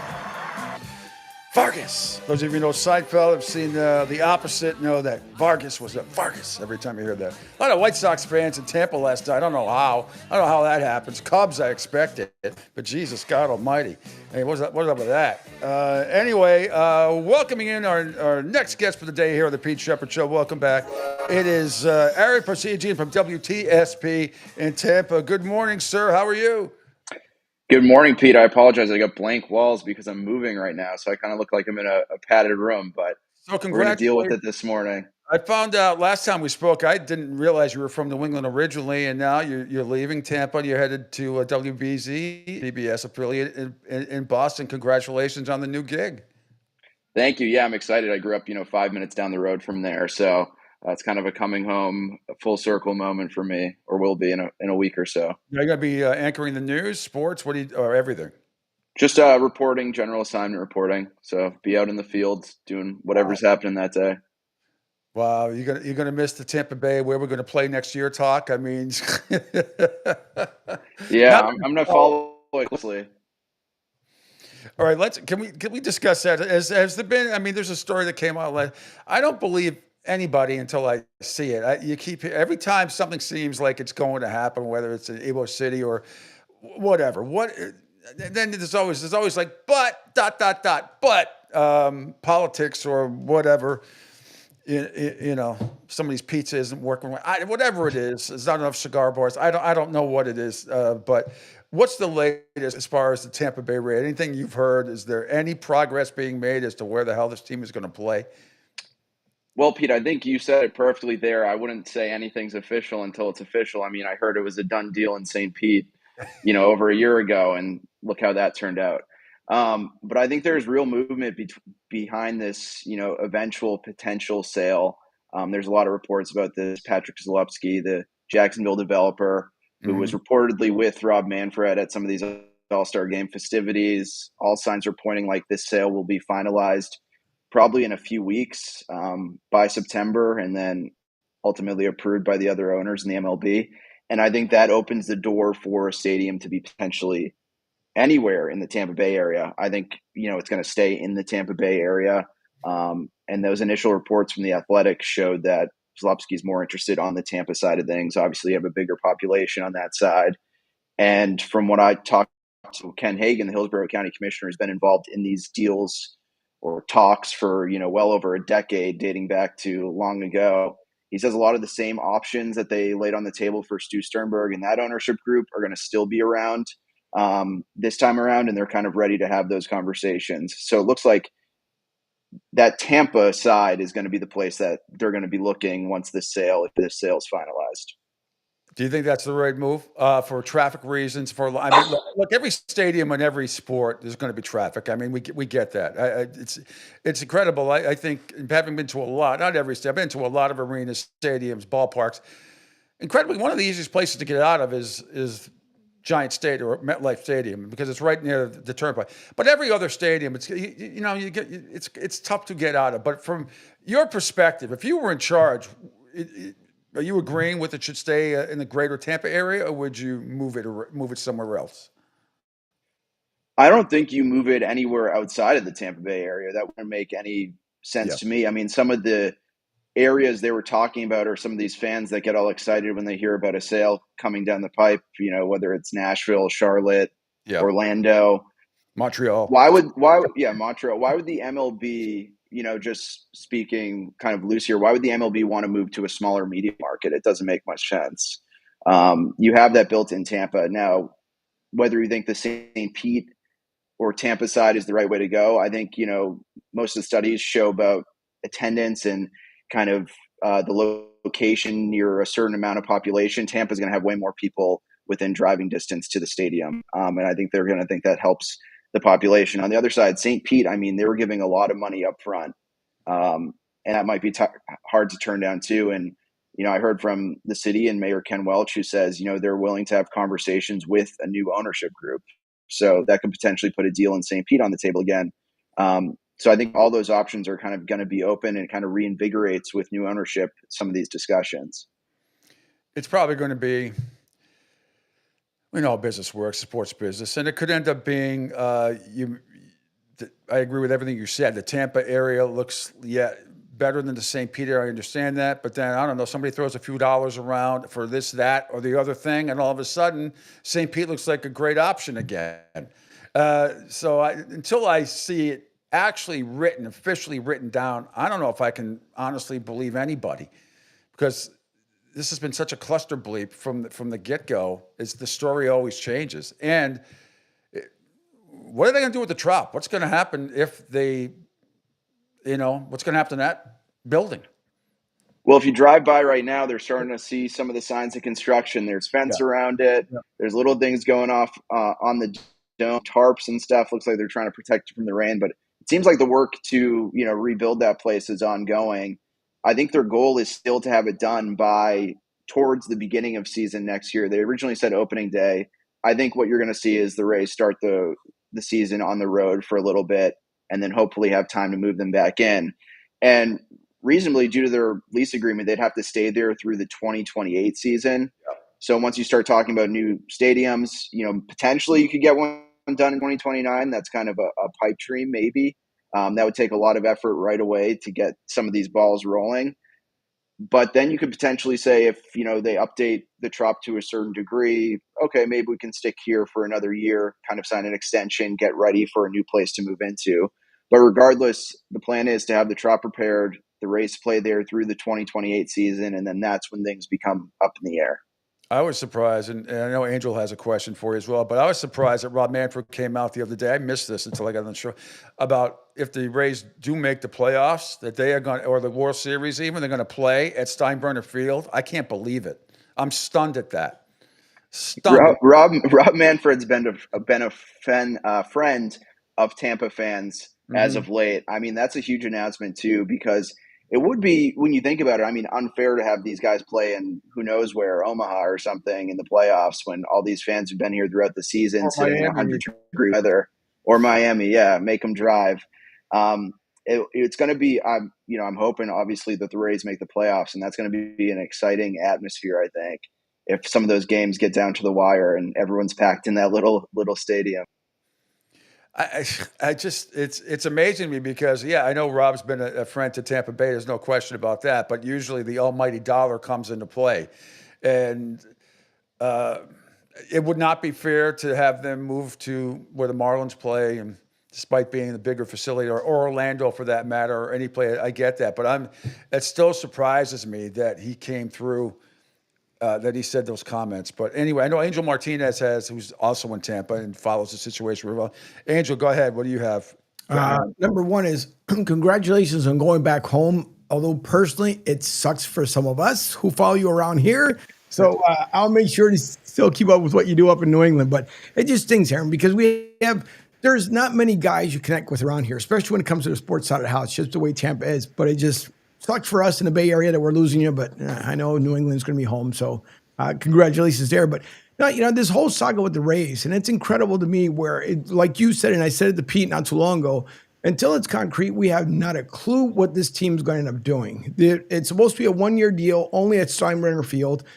If obviously the Trop is not ready by come next year, then it's where do they go next? And then with the commissioner saying just last week, after he said that they cannot play any playoff games, they cannot do the World Series at Steinbrenner Field. Now we do an about face, and now it's okay to play the playoffs at Steinbrenner Field, and it's okay, by the way, to go to World Series to go there. So The constant flip-flopping back and forth, a lot of us at this point, even though I'm still a Phillies fan, but a lot of us just get annoyed because there's never a definitive answer when it comes to the Rays. That seems to be the case, and I think a lot of people have started to recognize that over the past year especially. And I think that's why there's such appetite and excitement when you see these reports about a new ownership on the way, on the verge of being on the way. I think you're not only seeing fans excited by that, but you're also seeing some of these local elected officials who are having to deal in these business dealings also excited about that. You can tell just by some of their statements that they're, geared up and ready to have these conversations. We're so excited to keep the Rays in Tampa, where things got very contentious when these initial stadium deal to rebuild one or build one in St. Pete kind of fell apart, which was the complete opposite, where no one wanted to work together. So I think that's why you're hoping maybe that with a new ownership group that there is more sort of security in some of the things that they're talking about, statements they're making. Yeah, because you've got to figure, when it comes down, I know a lot of people this year put in for the credentials for the Rays, obviously because it was easier for a lot of folks here locally to go to Steinbrenner Field. And I know we go back to the Trop, again, nothing against St. Pete, but it's just because you have to go across the Howard Franklin Bridge. And for a lot of the media reporters, it's easier for them to be in the base. So I know that are probably not flip-flopping as well. But I just think it's because, you look at the logistics at St. Pete and where it's located. Yes, there's bars, there's new buildings, all that fun stuff that comes along with St. Pete. But you look at the times where the games are scheduled, and you're talking about rush hour coming out of St. Pete, coming over the bridge, coming out of, every direction. And I'm just hoping logistically they will start making more sense about this. And I know the other bad part about this too is that the St. Pete Council, I felt bad for the mayor because unfortunately he's walking into this as well, Mayor Ken Welch. But then you put these repairs back into place, only to come to find out, in about another 2 years, these guys are going to be gone. $22 million plus are going to be spent on the renovations. And then you kind of feel like slapped in the face because, are they still staying here or what are we doing, folks? So it's just, there is a lot of Tampa Bay Ray fan base. They're really, really, really getting upset. And listen, I feel for them because I just wish they would just get to the point and say, here's the deal. Here's where we're going. The Trop will be gone and maybe we'll stay in St. Pete. But I don't know. It's just nuts. Yeah, St. Pete's in a tough position with those repairs because obviously you see the price tag of tens of millions of dollars to get it done. And then they're like, wait, what's the point of doing this for essentially a 2-year rental minimum, probably max? The thing is, that's just their legal requirements. Based on their contract, they have to give the Rays a place to play. Yeah. Maybe they were looking at ways around that, sticking them in Clearwater or something, one of the other stadiums Pinellas County owns. I don't think that would be something that they're actually going to do. So they're kind of just stuck in this position and hopefully trying to make it work with that insurance money, potentially FEMA money. It's just kind of a tough situation to find yourself in after a hurricane. And again, getting it back to the Trop, if they are not going to play there, what is that building going to be? When you have a rodeo? What are you going to have? What are you going to do? What are you going to? How are you going to generate revenue in that place? I guess you could have a concert or two, or there's some sort of a fair. I don't know, but I'm sure that's all they're thinking. If they're smart, they're thinking the Rays aren't going to be there. How are we going to generate any revenue? Any thoughts about that? Yeah, and we're starting to see those conversations happen simultaneously to figuring out what's going on with the Rays. So they're doing studies right now at the city and county level, potentially looking at how to redevelop this so-called historic gas plant district. This has been Mayor Welch's priority since he's been in office, to bring some revitalization to what is essentially just the Trop in a massive flat ground parking lot. So they're looking at things to do there. Whether that includes the Trop or not, that's kind of what's up in the air. There's talks that maybe they put the money into it, repair it, and then if the team leaves, there's no more Major League Baseball in the area. You tear that down, you build more room for development. That's what I was going to say. Knock it down, as they say in football. Knock it down like a Hail Mary and then build condos. Yeah.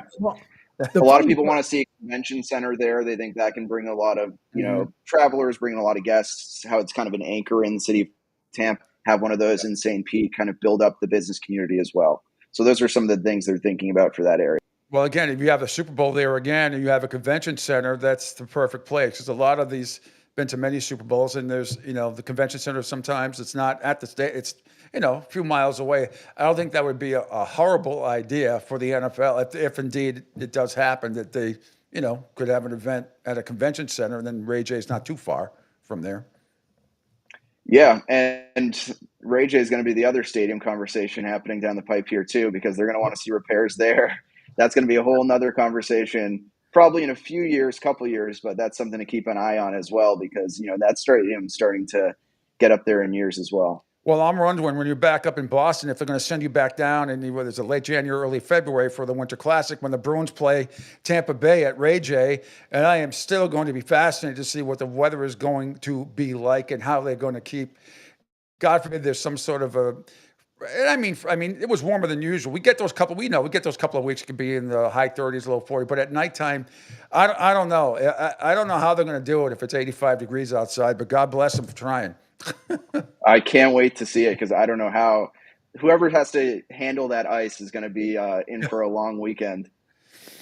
Anything else, Angel? Otherwise, I'm going to let Aaron go. Yeah. But the other thing to that, Aaron's that, and Pete, I kept up with this either. Now you have the Rowdies also saying that if the Rays move, the Rowdies are going right behind them. So the location where the Tampa Bay Sun Football Club won it in Ybor City, the Rays are now saying, hey, by the way, we can also take that lot right there away from the Tampa Bay Sun, put the Rowdies in the same area, and then, I don't know, maybe put the Tampa Bay Sun so you can have kind of like a 3-in-1 facility if you wanted to. But that's where the Rays were looking at, because right now in Ybor City, that's probably the only place that you can see where it would make sense logistically because of the traffic. So the Rowdies could possibly also move with the Rays. Yeah, I think I have some of the same questions you have, because I asked Commissioner Ken Hagan about this in Hillsborough County. After that was that announced with the Tampa Bay Sun, like, here's the development plans. We're going to be building a stadium in Ybor City. It's like, wait, isn't Ybor City the exact place that we've been pointing to? That's a great potential for a ballpark. And he said, I think in an ideal world, they have both a soccer field and a baseball stadium there, and he thinks they can make it happen. Obviously, this is still early in that conversation, but I think when you talk about Ybor, that's one of those attractive areas for a new ownership group. You can picture it being something that's built around and kind of like a Wrigleyville type situation. You're right there on the water. You have all those bars, kind of a unique culture around it. It'd be a pretty cool place to have it. Well, Aaron, you on the air there for the next few days, and you're gone, or you're packing up, you're ready to head back to New England. So is your time at TSP done? I'm double duty right now, so I'm packing up, but I'll be working through the end of the week here. All righty. Well, thank you so much. Appreciate it. Best of luck on the move back to Boston, and we look forward to your return. If they're smart, they'll send you back down here for the Winter Classic, because nobody knows that situation better than you. I'll pitch it. Thank you, guys. Thanks for having me on. Always a pleasure to talk with you. Thanks a lot. Appreciate it. Aaron Parseghian from WTSP in the Tampa area, and he's great guy. He is. I'm telling you, listen, it's rare that I connect with a lot of folks that are down here, but for Aaron, for the time that he's been here, it's been really cool. Now it makes sense. Listen, nothing against folks that are born here, raised here in Florida. It's just some of us up from the north and northeast. There's a different way, the way we connect, because of the way there's reporting done and things are done. So I'm just going to leave that at that. Yeah, he does a great job. And he'll do a great job at Channel 4 in Boston, WBZ, CBS affiliate. All right. Couple more things before we get out of here. We'll cut the show a little short today, obviously. Oh, by the way, Randy Newsman is going to join us tomorrow, either at 8:30 or 9 o'clock. So he is a big part of the documentary, him and his father, the television show Survival Mode. It's on Monday nights at 9 or 10 o'clock on NBC. And I recommend everybody go back and watch it. This last one was amazing. It was amazing, sad, and incredible. All about Hurricane Ian from 2022. And Randy's and his dad were a big part of it. He's going to be on the show tomorrow to talk about it as well. Anyway, all right. What's coming up on the show on the network today, Angel? We'll get a couple of college football stuff going on, and then we'll call it a day. What's going up on the network today? Today is Tuesday, so not right after the show, but right at 11 o'clock this morning, 10 o'clock Central, it is K4 Wins with Case, Kip, Kai and Tony. So those guys were giving your sports betting rundown today. So that happens at 11 o'clock. It's always a fast-paced one. And I told Tony, when Tony does the K4wins.com, K4wins.com, he'll do it really quick. Yeah. And it's just funny because now he goes through that auctioneer period and then goes right back to the show. But always a great time with the four gentlemen there. So that'll be on today. And then later on this afternoon, we'll be Duncan Dad with Ain't That Right, straight out of Philly. So that'll be on at 1. And, of course, you guys can go back and watch the replays. Not only can you watch, obviously, the replays, especially for the Pete Shepard Show, the audio is directly below it. So if you guys hit the road and you want to catch the replay on, you can always go back to the website, probably the easier way to be able to do so. You'll hear it back on the radio, but it's at sporadic times. But if you really want to hear it right after the show, at least about a half hour afterwards, it takes a little bit to process it. But you can go back and listen in, especially yesterday when Mio O'Brien was on with us. Awesome. All right, quick couple college football things here. Peter Burns, SEC Network on the media day. This is from Sirius XM SEC Radio. Again, Peter Burns, great guy, on his biggest takeaway from the SEC media day. My radar was up a little bit on, all right, let me see how Alabama's going to approach this week with Kalen DeBoer and now getting Ryan Grubb there and their players. And it really struck me as my biggest maybe takeaway from SEC media days was this is the first time ever I don't think we talked about Alabama enough. Like I am all in on Alabama. I think the roster's really good. I think Kalen DeBoer getting Ryan Grubb back as his offensive coordinator has put him in a position that he's comfortable with. And I feel like there was like the current of Saban players that have been recruited in that world, and then this current of players from Kalen DeBoer that were coming in year one and trying to figure it out. I think now the waves have subsided, and I don't think we're giving enough love to Alabama, which is shocking. I never thought I'd ever utter these words on a radio show. And that's coming. He's a huge LSU guy, huge through and through. The ACC kickoff event start on Thursday. By the way, Billy O'Brien at 10 a.m. on Thursday, and Bill Belichick at 2 p.m. That is going to be must-see TV on the ACC network for those two. Billy O'Brien would be great, but I can't wait to see Belichick at 2 o'clock on Thursday. That's going to be that'll be something. All right, Angel Martinez. I think that's about going to do it for this one. Again, Bill Sparrow's tomorrow, Randy Newsman tomorrow, and probably one other guest in there as well. Angel, thanks. Great job as always. Thanks to Aaron Parseghian from WTSP for joining me, and Bill Burt from the Eagle Tribune. Thanks everybody. Like I said, if you can't go back, watch Survival Mode. You'll be awed and shocked. I'll be back. I'm Pete. I'm back tomorrow at 7 a.m. here on the Coastal Sports Network. See ya.